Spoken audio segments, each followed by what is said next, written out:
Hi, my name is Demetra Mickey, and I want to talk about gout. The cause of gout. What is the cause of gout? Tinge, Nair, and Sage, 2006, stated that gout is the cause of excess of uric acid in the blood.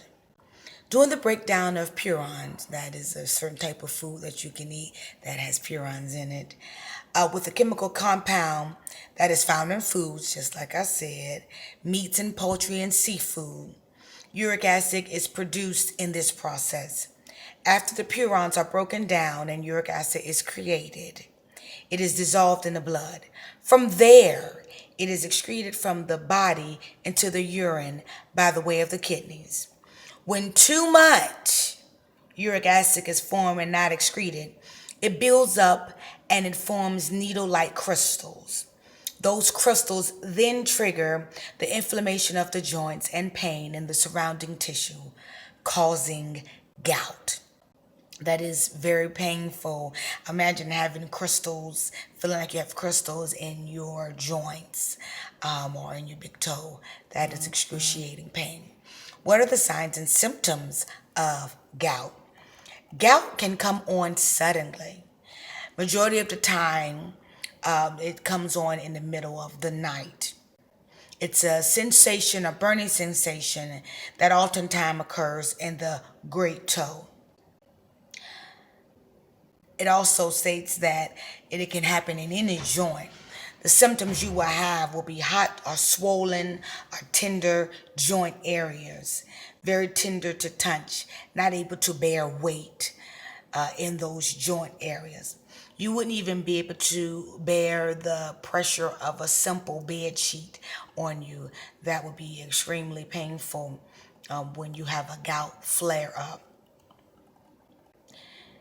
These symptoms may come and they may go without any warning at all.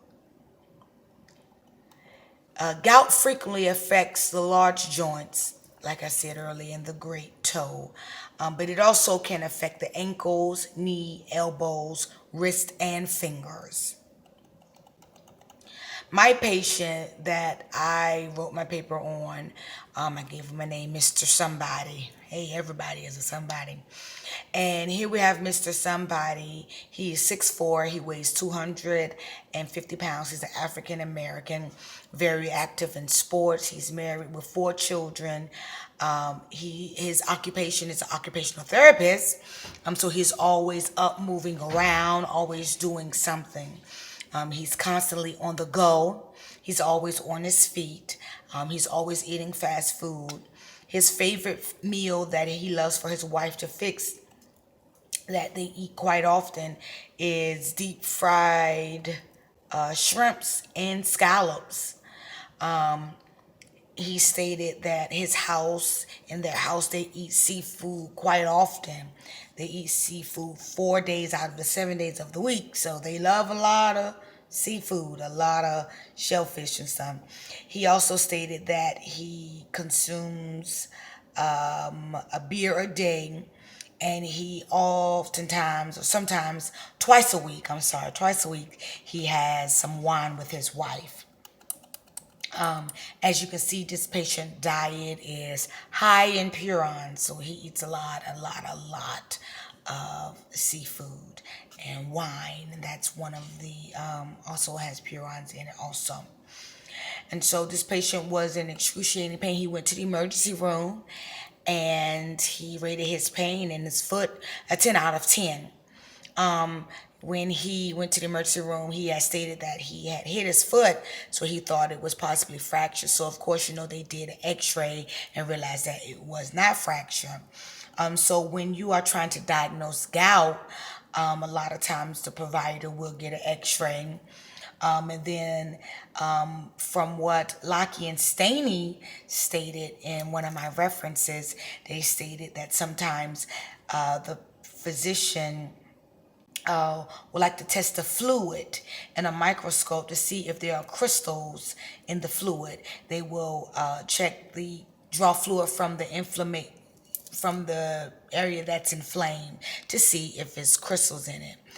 That's one of the ways that they check could possibly diagnose gout.